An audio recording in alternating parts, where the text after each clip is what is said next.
On the 12th of June, 1929, Anne Frank is born in Frankfurt, Germany. She is the second child of Jewish parents, Otto and Edith Frank. Her older sister is called Margot.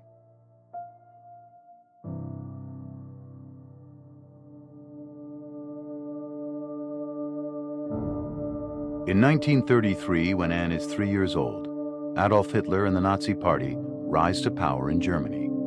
The Nazis, building on existing anti-Jewish sentiments, blame the Jews for many of Germany's problems, and Hitler's government soon passes laws that turn Jews into second-class citizens.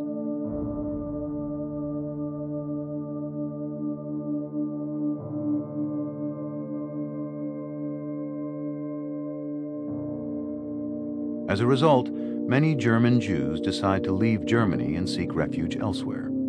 The Frank family moves to Amsterdam, the Dutch capital, where Otto Frank establishes his own business. The family settles in, leading a normal life for a number of years.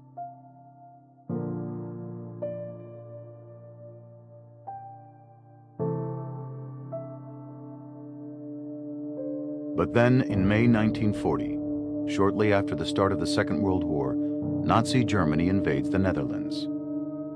It installs an oppressive regime and starts isolating the Jewish population. In 1941, the situation worsens as the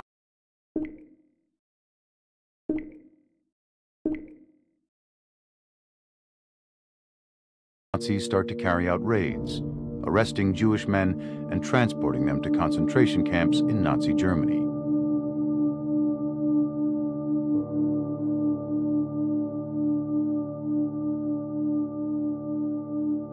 In July of 1942, when Margot receives a call-up notice to go and work in Nazi Germany, Otto and Edith Frank decide to take action. Having already prepared a hiding place in an empty part of Otto Frank's company building, they hurriedly move their family into this secret annex and go into hiding.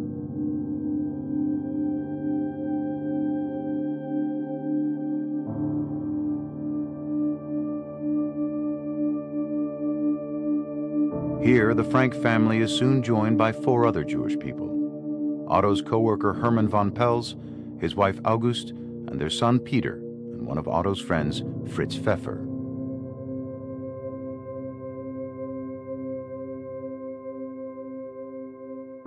It is this group of 8 people that will live together in the small annex for more than 2 years, sharing the burden of living in hiding with the constant fear of being discovered.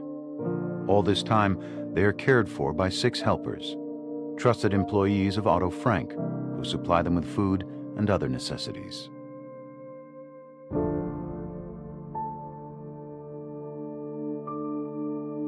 During this period, Anne, then a young teenager, keeps a diary, writing about her feelings and experiences in the annex, about the events taking place in their secret hiding place, its entrance hidden behind a revolving bookcase.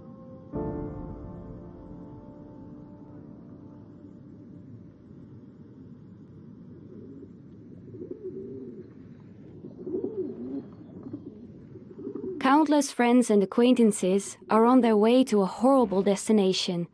Night after night, the green or gray military vehicles drive by, ring every bell to ask if Jews live there. If so, the whole family has to go along right away. If not, they move on. No one can escape their fate unless they go into hiding.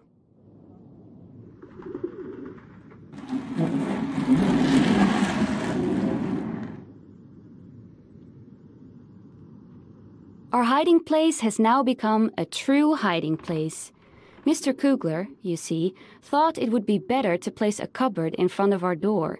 But then, of course, a cupboard on hinges that can open like a door. Now, when we want to go downstairs, we have to duck first, then jump. After 3 days, we were all walking around with bumps on our foreheads, because everyone kept banging their heads against the low doorway. Peter then made the door straight across from the door, a steep set of stairs. To the left, a little hallway and a room, which is to be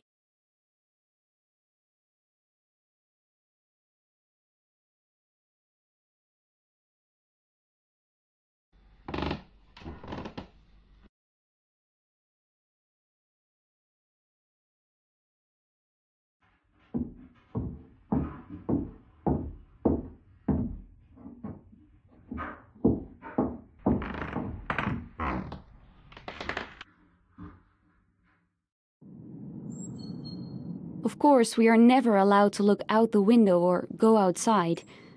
During the day, we always have to walk quietly and speak softly. The people in the warehouse mustn't hear us.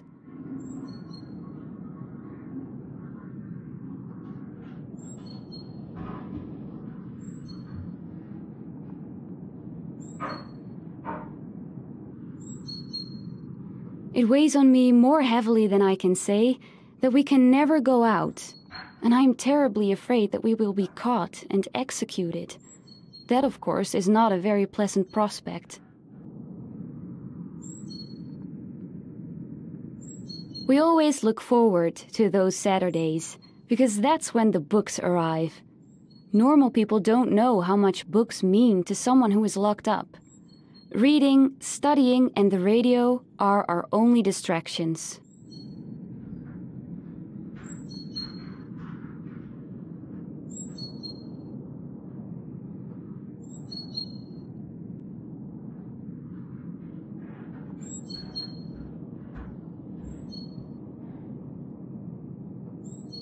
It's terrible being sick in here.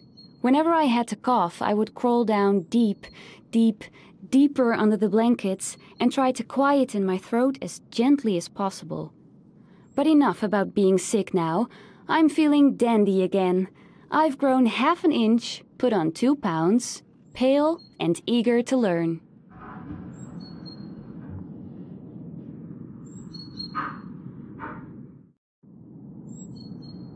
Our little room with its stern walls was very bare until now, thanks to Father, who had brought my whole collection of picture postcards and movie stars here beforehand. I have been able to treat the walls with a pot of glue and a brush, and so turn the entire room into one big picture.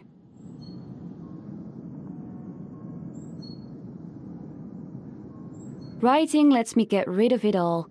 My sorrow disappears, my courage is revived. But, and that's the main question, will I ever be able to write something great? Will I ever be a journalist and a writer? I hope, oh, I do so hope I will, because writing lets me register everything, my thoughts, my ideals, and my fantasies.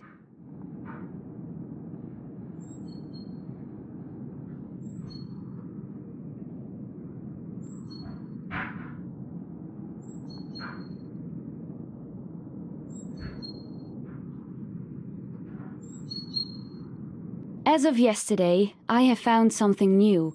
For instance, using a good pair of binoculars to spy on the lighted rooms of the people who live behind us. During the day, we are not allowed to open the curtains even an inch, but when it's so dark, there can be no harm in it.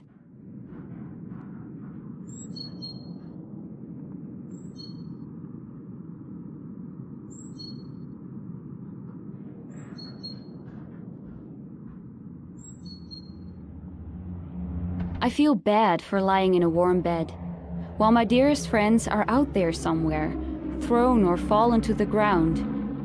I even become afraid myself when I think about all those to whom I have always felt so close, and who are now in the hands of the cruelest brutes who ever existed. And that only because they are Jews.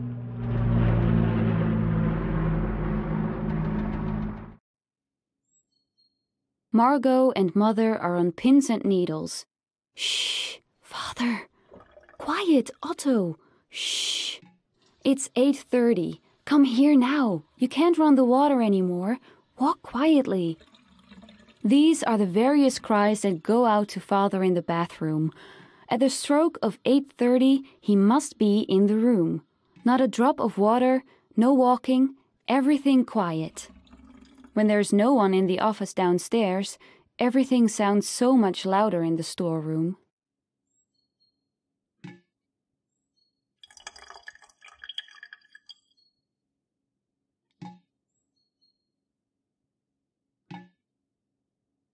I have changed, and very thoroughly too. Totally and in every way. My opinions, outlook, judgment, appearance, inner life, everything has changed, and I am pleased to say, because it's true, for the better.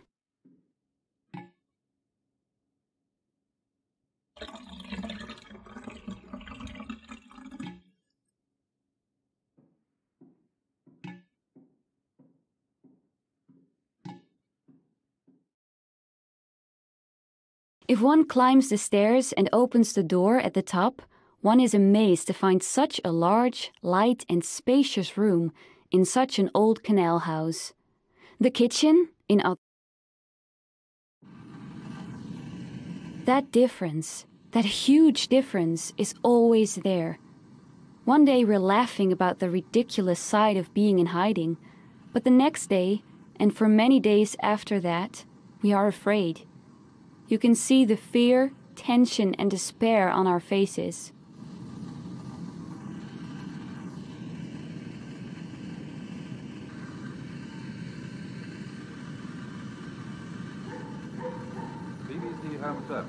This is the day, the English radio said at 12 o'clock. And rightly so, this is the day. The invasion has begun.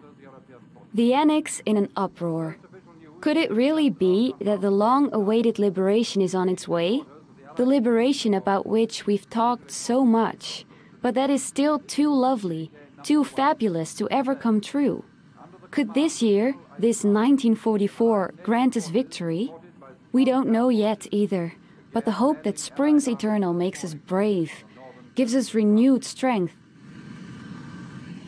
It was announced a little later that General Montgomery is in command of the army group carrying out the assault. This army group includes British, Canadian and United States forces. The Allied Commander-in-Chief, General Eisenhower, has issued...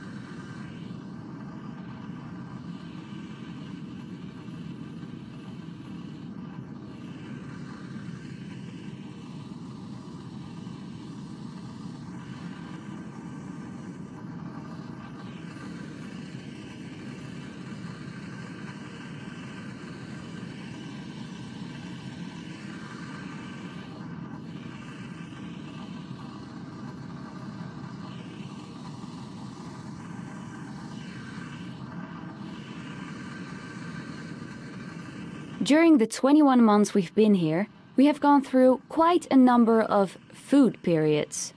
By food periods, I mean periods during which one gets nothing else to eat but a certain dish or certain vegetables. It is not nice at all to have to eat sauerkraut, for example, every day at lunch and at dinner again. But when you're hungry, there are lots of things you put up with.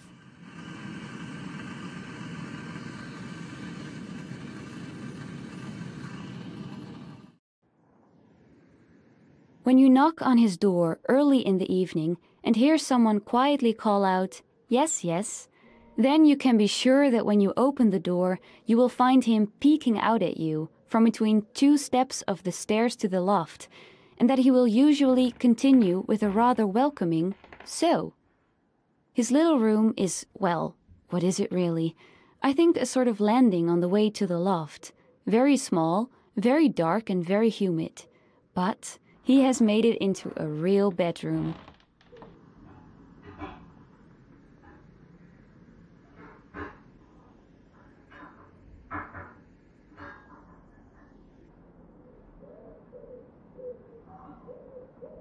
Whenever I went upstairs to Peter's room, by daylight, I always found the atmosphere very cheerful. I watched for an opportunity to remain in the room unnoticed and to get him talking, and yesterday that opportunity arose.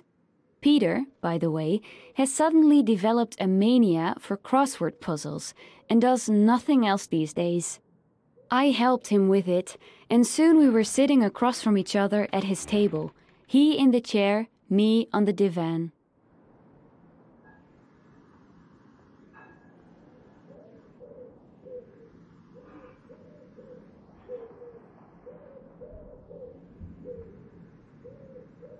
Do you really think that father and mother would approve of me sitting on a divan with a boy, kissing? A boy of 17 and a half and a girl of almost 15? I don't really think so. But I have to rely on myself in this case. It's so peaceful and safe to lie in his arms and to dream. It is so exciting to feel his cheek against mine. It's so lovely to know that someone is waiting for me.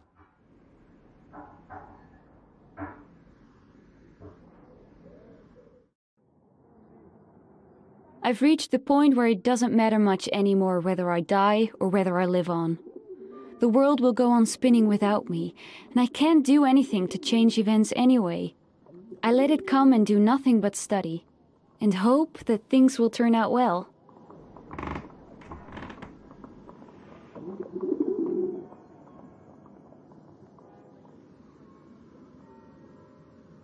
I go up to the loft almost every morning to let the stuffy indoor air blow out of my lungs. This morning, when I went to the loft again, Peter was there cleaning up. He was done quickly, and while I was sitting at my favorite spot on the floor, he came over too. The two of us looked at the beautiful blue of the sky, at the bare chestnut tree with little drops glistening on its branches, at the seagulls.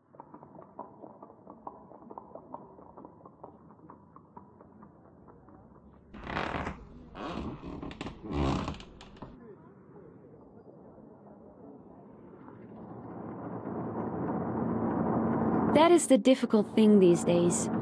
Ideals, dreams, lovely expectations barely rise up before being struck down by the most horrible of realities, and so destroyed completely. I see how the world is gradually being transformed into a wasteland. More and more loudly, I hear the incoming thunder that will kill us too. I feel the suffering of millions of people, and still, when I look at the sky, I think that all this will finally turn out for the good. That this hardness too will stop. That calm and peace will return to the world order. In the meantime, I must keep my ideals high and dry. In the days that are coming, I may actually be able to carry them out.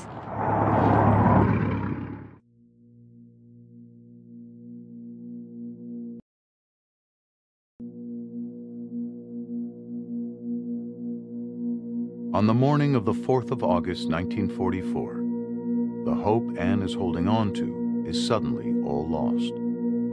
The hiding place is discovered, and police barge into the annex, arresting everyone.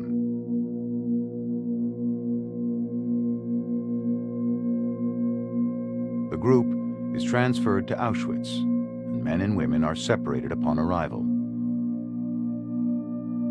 After 2 months, Anne and her sister Margot are transferred to Bergen-Belsen. The living circumstances in the camp are horrific, and in February 1945, Anne and Margot both die from illness and exhaustion, 2 months before the camp is liberated.